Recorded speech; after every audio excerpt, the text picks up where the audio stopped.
Hey everyone, my name is Trey Yingst. I'm the chief foreign correspondent for Fox News, and we are joining you today from across the Fox News social media platforms. Whether you're on YouTube, Facebook, TikTok, X, Instagram, I'll be answering some of your questions today about what's happening in the Middle East, specifically looking at the situation in Iran. Over the past 2.5 weeks, my team and I in the Middle East have been covering this story each and every day to bring our viewers on Fox News a closer look at what's happening on the ground across this region. And so I'm going to give you a quick brief of what we know today, where things stand in the region, and then you can put questions in the comments below and I'll answer as many as I can. Right now, we know that things are changing very quickly in the region. Iranian security forces were cracking down over the weekend on demonstrators who were marching and protesting not only in the streets of the Iranian capital of Tehran, but across the country. As part of that crackdown, Iranian officials not only were using tear gas and live ammunition on demonstrators, but they cut off the internet access for Iran, making it incredibly difficult to get information out and to contact people inside. Now, those who had Starlink terminals and could connect through a satellite were able to get some images and video out of Iran, and they also were able to speak with us about what the situation looks like. And so I was able to connect with people in the capital of Tehran, in the city of Isfahan, a city just to the south of Tehran with more than 2 million people, further in western Iran in the Kurdish areas, to get an understanding of just how widespread these demonstrations are. And so we've been gathering more information. And remember, there's been this back and forth with President Trump threatening the Iranian regime, telling them if you kill demonstrators, there will be consequences. And the Iranian regime often laughed off those threats. We heard last night from Iran's foreign minister, who was on special report with Bret Baier, and he spoke about the situation and made a lot of claims without any sort of facts behind them in terms of what's happening on the ground and who is responsible. All indications are that thousands of people have been killed by Iranian security forces, by members of the IRGC. And of course, the Iranians are looking to push the blame other places. But we do know the Trump administration is still considering options. In about half an hour, the president is going to receive a closed press intelligence briefing where he'll meet with his national security team and top intelligence officials to get an understanding of where things are at today. There were some indications of possible military action last night. The Iranians briefly closed their airspace. They issued what's called a notice to airmen. Ultimately, that notice was lifted in the morning, but for a brief period of time overnight, only international flights that had pre-approval could fly through Iranian airspace. And again, this is an indication, along with some other indications, that military action could have been imminent. There was another indicator from the Al Udeid Air Base in Qatar, the largest American base in the region, where you saw not only U.S. tankers, but also personnel evacuating. This is a base that the Iranians hit in response to the U.S. strikes last June. So a lot of things to take in here. Remember, wherever you're joining us from, if you're just joining right now, my name is Trey Yingst. I'm the chief foreign correspondent for Fox News. Whether you're on Instagram, TikTok, Facebook, YouTube, be sure to follow and subscribe to the Fox channel. And I'll be able to answer all of your questions in the comments below. So our first question comes from one of the viewers. It says, is the Trump administration going to intervene, or is that unlikely? Right now, we don't know.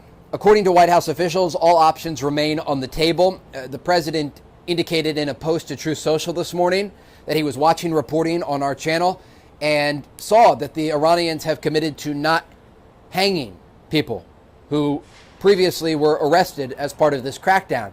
Now, whether or not they will make good on that promise is still up in the air, but there are real concerns from the administration about this crackdown and what it means for the thousands of people also that were arrested, and whether or not they will have any sort of fair trial. We have a few other questions here. One is, what about the UN intervening in the situation in Iran? The quick answer is that the UN Security Council is meeting today in what is basically an emergency session to discuss the issue of Iran, so we expect to get more information after that. There are a lot of requests in the comments looking for help from the Trump administration. People are repeatedly asking President Trump to get involved. And we've heard this sentiment from protesters that we talked to, including a man who was able to leave on a commercial flight and then spoke with Fox News. We had to blur his face and alter his voice so that we could protect his identity. The next question here, are thousands still protesting in the streets, or have things settled down over the last 24 hours? Amid this crackdown, We know the demonstrations have gotten far smaller. Reports indicate that overnight there were very few locations of protests in Iran because of the fear that people have after facing live ammunition and a crackdown that included thousands of people being arrested who are still being held by the Iranian regime. The next question is, how do we know the Iranian regime did stop the killing of demonstrators? Again, it's very difficult to get information out of Iran, and so we have to take each and every day, one day at a time in our reporting, and we are doing what we can to get information. We are literally working around the clock to bring you, our viewers, the latest information on the ground in Iran. And they can cut the internet, they can cut the phone lines. We will still find a way to get information because this is what we do. We report the news and be a voice for the voiceless. The next question is, why are aircraft carriers in the South China Sea redirected to the Persian Gulf? We saw those reports. Initially, we're going to still attribute that to reports. I don't believe that our team had that independently confirmed, but we did see those reports about movement of an aircraft carrier, at least one strike group. The next question is Irfan Soltani still alive? Iranian officials say yes. Irfan Soltani is a 26-year-old who was arrested on January 8th, one of the demonstrators who the regime said they were going to execute. They told his family they were going to execute without a trial, without any sort of judicial process. Once President Trump issued his statement saying there would be consequences for the regime, it appears they've backed off on that threat for now. The next question is, have any other countries in the region spoken out about the massacres? A lot of countries have. We heard, you may have seen in our reporting on Fox News, European countries like the Germans and the French have spoken out about the killing of demonstrators. Again, if you're just tuning in right now, my name is Trey Yingst. I'm the chief foreign correspondent for Fox News, and we are covering the story right now from the Middle East, looking at the situation on the ground in Iran. And I encourage you to follow us across all social media platforms. And of course, share this video. If you're watching right now, be sure to share this video so that your audience can be informed about what's happening on the ground in Iran. The next question is about do you have any updated numbers on casualties? And the updated numbers that we have, according to human rights organizations, are around 2,500 people. The true number is expected to be far higher, but again, it's incredibly difficult to get information confirmed on the ground out of Iran, and so we have to rely on these human rights organizations who are doing what they can to get confirmed numbers from different areas. But I can tell you, having talked to Iranians across the country, there is a death toll not just in the capital of Tehran, but in a variety of different locations. Someone asked, if the Iranian regime falls, what will that mean for the Middle East? Well, look, there are a lot of implications because we know that the Iranian regime is what many people have described as an octopus with tentacles across the Middle East in places like Yemen, where they support the Houthis who have fired on Israel. They support Hezbollah in southern Lebanon, the Iran-backed Iraqi and Syrian Shia militias, and a number of other organizations across the region. And so if they were to collapse, it would have a ripple effect in many different ways. But we're very far from that right now. And officials in Israel and in the United States have all said just that. Right now, it is 10:28 a.m. Eastern Time, where we're broadcasting our team in New York and Washington, D.C.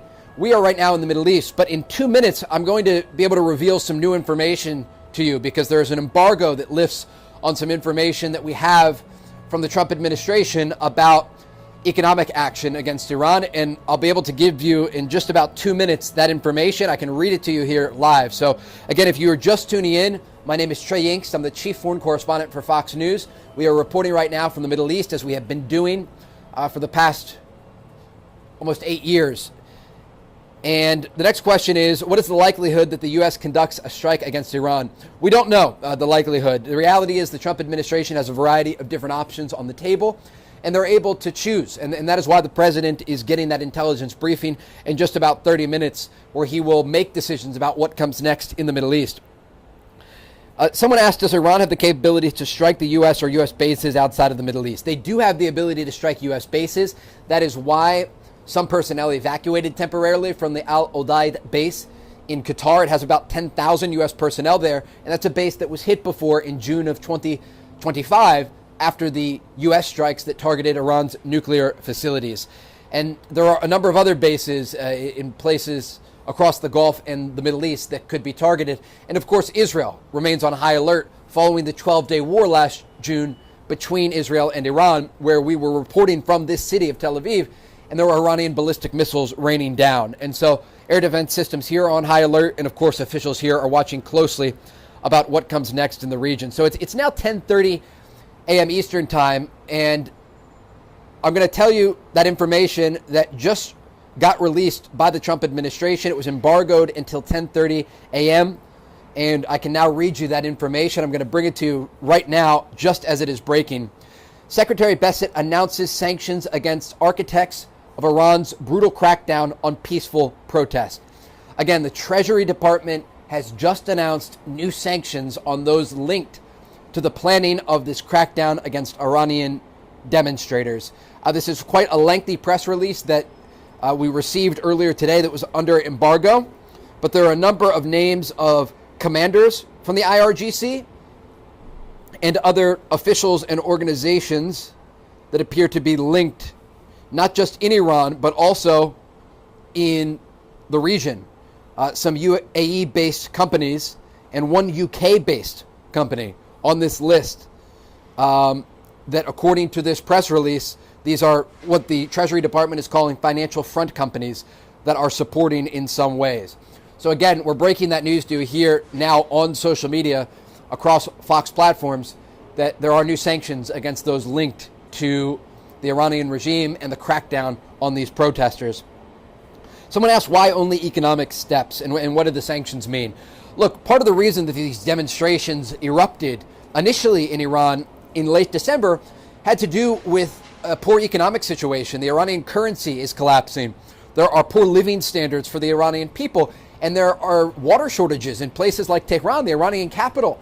And so these economic sanctions put pressure on the Iranian regime, and that's part of what the United States is trying to do and what officials have told us will be a multi-front approach. Remember, there are a lot of options for the Trump administration to respond. They can do things like economic sanctions. They can do cyber attacks. They can take what people are calling kinetic action, airstrikes, or missile strikes. There are a variety of options on the table for the Trump administration, and the reality is we don't know how they will unfold. Oftentimes, economic sanctions are used before or after or during even military operations and activity. And so we have to just wait and see how this unfolds and continue to report each and every day on the information that we can get. Again, you can put any questions that you have in the comments below. One of the questions that we have here: how much has the Iranian currency devalued recently? Amid this tension, it has continued to devalue. We can get you the specific numbers and add those to one of our reports on Fox. I don't have them in front of me, but amid this tension, there has been a lot of concern, and one part has to do with the fact that the Iranians shut down their country's internet, and so it made it very difficult to do business in the country. One person on the ground in Tehran was telling us that vendors in the Grand Bazaar in the Iranian capital of Tehran were going around asking people who had Starlink what the price of gold was and what the current currency rate was so that they could trade internally, because there was no access to the internet. And it just gives you a sense of how much it took Iran back into the dark ages by shutting down the internet. Someone says, can you tell more about the negotiation between Iran and the U.S.? Look, there has been a channel between Iran and the United States. And I can tell you this because I interviewed President Trump when he was here in October of last year. And I asked him if he had spoken with Iranian officials, and he had said that he spoke with Iranian leadership. We know that other officials, like U.S. Special Envoy Steve Witkoff, for example, have connections not only to Iran's foreign minister, but to other top officials in Tehran. And so there are channels to convey both direct and indirect comments or concerns about the current state of affairs. But in terms of possible negotiations, President Trump said he's not interested right now in negotiating with them, just given the fact that they've killed so many demonstrators. And we heard last night on Special Report, Iran's foreign minister bashing U.S. foreign policy when it comes to negotiations, not just as it relates to the current tension, but also Iran's broader nuclear program that, while is destroyed and damaged as a result of the U.S. strikes, there is still knowledge and technology that the Iranians have and nuclear scientists, and that's of concern to Israel and the United States because they are worried that would lead to the production of a nuclear weapon down the road, or the rebuilding of Iranian nuclear facilities, enrichment sites, Fordow and Natanz, other places that were damaged or destroyed during the U.S. strikes. So the next question is, how are Oman and Qatar involved in the situation? There are reports they have spoken with the U.S. This is true. There are regional countries that continue to talk with the Americans, with the Iranians, with the Israelis sometimes. because these countries are not only involved diplomatically, but they are based in the region. And so it's in part something that could affect them if a broader regional war erupts. And that's part of the reason that they're involved, and they've continued to be involved as this story develops. Again, my name is Trey Yingst. I'm the chief foreign correspondent for Fox News. Whether you're joining on TikTok, Facebook, Instagram, on X, be sure to share this video with your audience so they can learn more about what's happening on the ground in Iran. You can share, subscribe, follow, depending on the platform that you're joining us from. I'm going to take a few more questions here about the situation. We are in the Middle East. We are reporting each and every day on this story, and we'll continue to join you here where you are consuming the news. But of course, I would encourage you to tune into Fox News channel as we cover this story. There are experts who can provide analysis, our anchors who are interviewing guests from around the world and of course in Washington, and then our field teams who are on the ground gathering information, reporting. So I'm going to take two more questions here and then we're going to jump off. You can put your questions in the comments below about the situation in Iran. And so as these questions come in, a quick recap here. We are covering the fallout from the brutal crackdown on Iranian demonstrators over the past 2.5 weeks who have been protesting their government and the poor economic conditions across Iran. Someone asked, will the IRGC stay in power? We are not able to predict the future, but we can tell you that there are more than 90 million people in Iran. They have a variety of opinions about what should come next as it relates to this story, the demonstrations, and a possible American response. Someone says, is the blackout in Iran still active? If internet is back, could Iran institute another blackout? The blackout is still underway. It is very difficult to get information. Still, some videos and images are trickling out because people do have Starlink, or some people have actually left the country and have been able to provide new images and video. But it is incredibly challenging when you look at the situation when there is an internet blackout. There was a brief window earlier in the week where people could make international calls. And the way that we've been able to report is connecting with people online who have Starlink and then being able to call them or exchange messages to gather information about what's happening. So again, to conclude here, we are covering the latest as it relates to the protests in Iran and the fallout, the possibility of American action, and the posture right now in the Middle East. My name is Trey Yingst. I'm the chief foreign correspondent for Fox News. You can follow me on Instagram, TikTok, Facebook, on X. Of course, be sure to follow Fox News. And wherever you are joining from, be sure to share this video with your audience. It will stay up after so they can learn more about the situation on the ground in Iran. And of course, tune in to Fox and Fox Business as we continue to cover this story from across the globe. Thank you again.